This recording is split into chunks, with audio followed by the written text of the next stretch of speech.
Now, the first slide contains strike-throughs because I think the name draft scoping plan really sucks.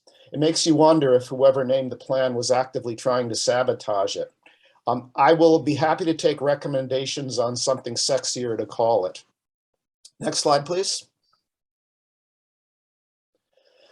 The story begins with the passage of the Climate and Community Investment Act in June of 2019. The CLCPA, since shortened to the Climate Act, had some bold mandates listed on the slide.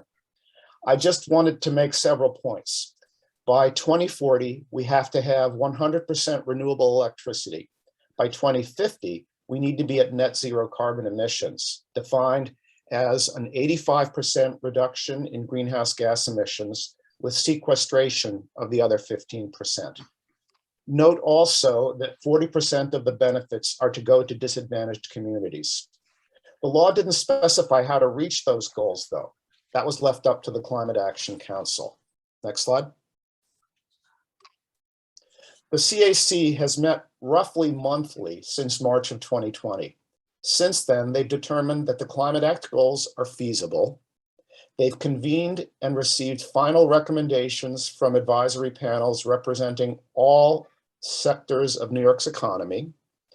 They've now synthesized those recommendations into a single 330-page document, which they've released for public comment.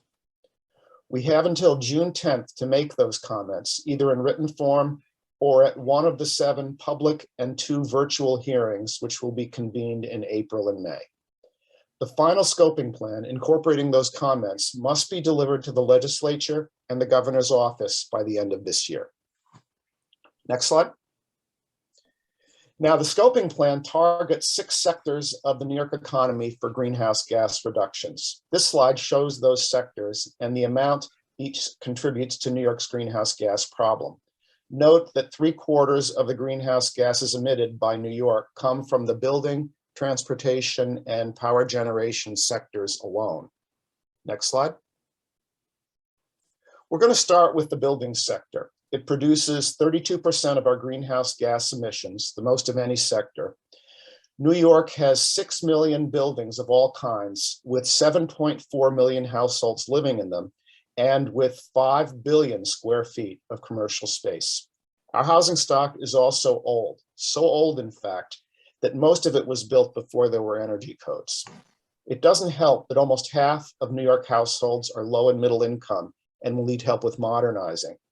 By far, the most greenhouse gas emissions in the building sector come from burning natural gas for heat and hot water and for powering appliances. Next slide.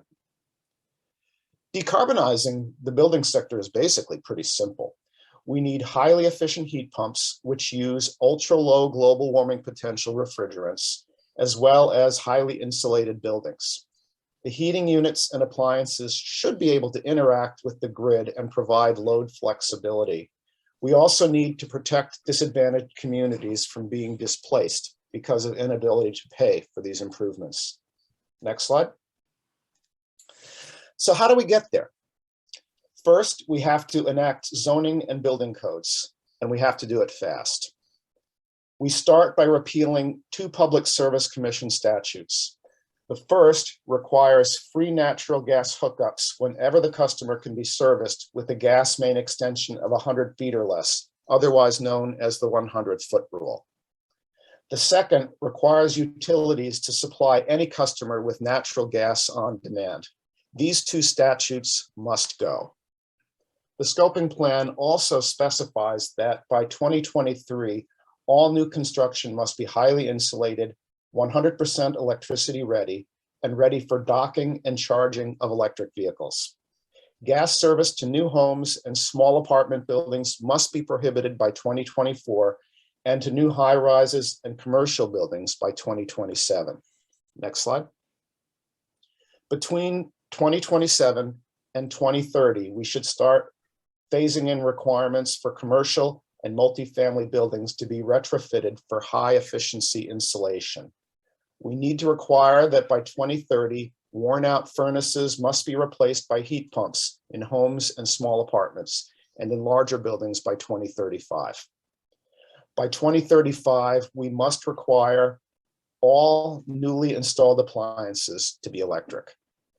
Also by 2035, we must require that all large building heating systems be upgraded to electric. Next slide. The building sector, maybe more than any other, provides large potential benefits to disadvantaged communities. Residents could see big savings on their heating and cooling bills. They would also see big health benefits from decreased indoor pollution, including less asthma, pneumonia, and chronic lung disease, less carbon monoxide poisoning, and less heart disease. Finally, more consistent temperatures would mean less thermal stress and the wear and tear on health that causes. To get there, though, we have to provide the resources disadvantaged communities need to achieve the benefits. They need education about the benefits of going electric. They need access to money and technical expertise so they can install the advanced installation and heating and cooling systems. In some cases, deteriorated housing stock will have to be upgraded or even torn down and replaced just to make the installations possible. Finally, there need to be mechanisms to make sure that the upgrades don't displace people from their homes due to rising rental, ownership, or tax costs. Next slide, please. The building sector doesn't need much in the way of R&D to reach its emissions goals. Still, some of innovation would help. Long duration energy and thermal storage research would be useful. We also need ultra low global warming potential alternatives to the HFC refrigerants we have now. More smart heating systems and appliances would increase load flexibility. And finally, building materials have a lot of embedded carbon. Developing low carbon manufacturing processes would make a big difference. Next slide. So how can you make a difference? There's a lot to support in the building's recommendations, but we've chosen these to focus on.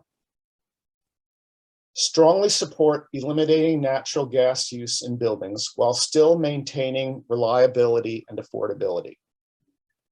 Strongly support decommissioning natural gas infrastructure as fast as possible while still maintaining reliability and affordability. So why the emphasis on reliability and affordability?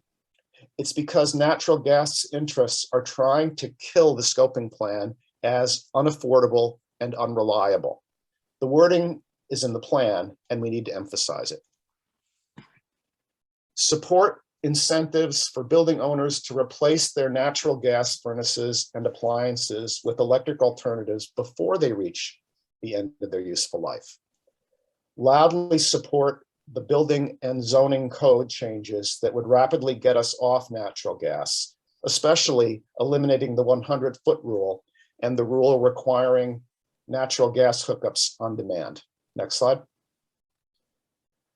Support ending rebates for purchase of natural gas equipment.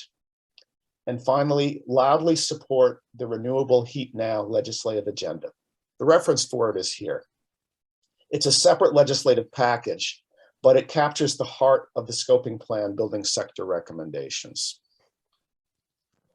This sector chapter doesn't have many false solutions, but here's a really annoying one. The scoping plan recommends that we use natural gas as a supplemental heat source at times of peak need.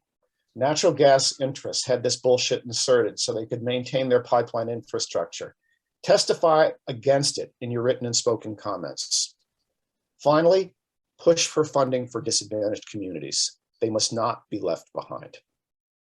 And that's it for me.